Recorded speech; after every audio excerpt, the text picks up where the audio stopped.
see the movie event Rolling Stone calls an exhilarating blast of fun.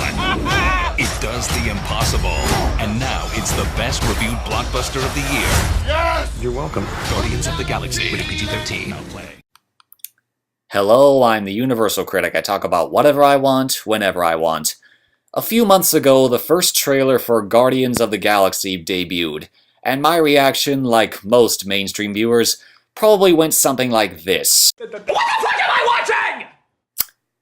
Yeah, before this film was announced, I had never even heard of this comic, so I had no idea what to expect from this film.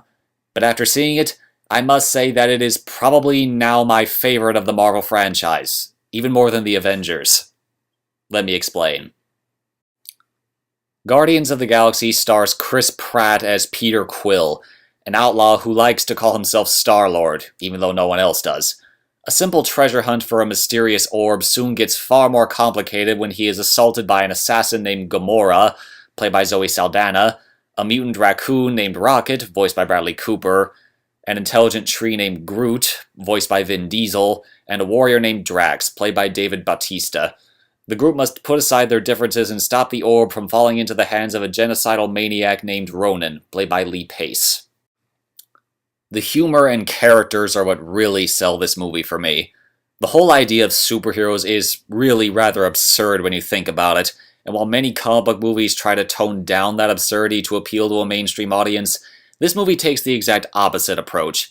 It relishes in its absurdity. The designs of its characters, the look of its worlds, they're all weird, wonderful, and amazingly creative. But this is not a parody of comic book movies at all. It simply uses the absurdity of its source material to create an endearingly bizarre world. The same applies to its characters. Quill is sort of your typical guns-blazing, womanizing outlaw figure, but they add a good deal of humor to that. The best example is his Walkman. Yes, he carries around an 80s music player because he was abducted from Earth in 1988 when he was a kid. It's weird, but so is everything in this movie. He is often playing pop songs on it from the 1970s, which creates a sense of dorkiness with the character. But again, the audience does not laugh at him for it. Instead, we find it endearing because it was all he had on him when he was taken from Earth, and he loves those songs because they were his mother's favorites. It's funny, yes, but in a way that humanizes rather than lampoons his character. Rocket and Groot have a similar method of characterization. Groot is the muscle to Rocket's brains, but their relationship goes further than that.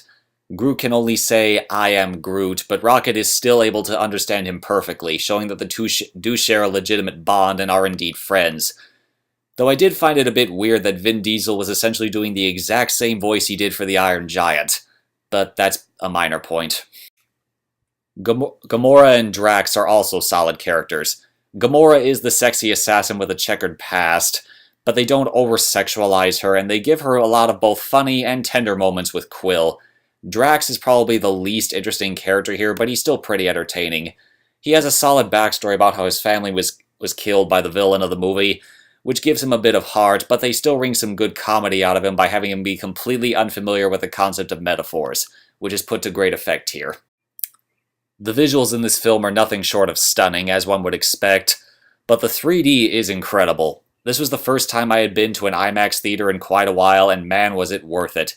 Though I must warn you, if 3D movies make you dizzy, this film will do nothing to fix that. It's full of things just flying around and exploding, and it's awesome, but anyone who doesn't like 3D, that'll make you a bit dizzy. Before I give my final rating, I must implore that you stay for the post-credits scene in this movie. Not because it sets up another Marvel movie or anything, but because it's just so damn funny. Without giving too much away, it's a bit of meta-humor related to Disney buying Lucasfilm, and the reference they make with that is just so crazy and out of left field you can't help but laugh. Don't worry though, it has nothing to do with Jar Jar. Thank God. Overall, I give Guardians of the Galaxy a high big screen in 3D rating, if you can tolerate 3D movies. If not, I still give it a high big screen rating. It is a visually dazzling, riotously funny, and very heartfelt thrill ride. I'm the Universal Critic. I talk about whatever I want, whenever I want. Goodbye.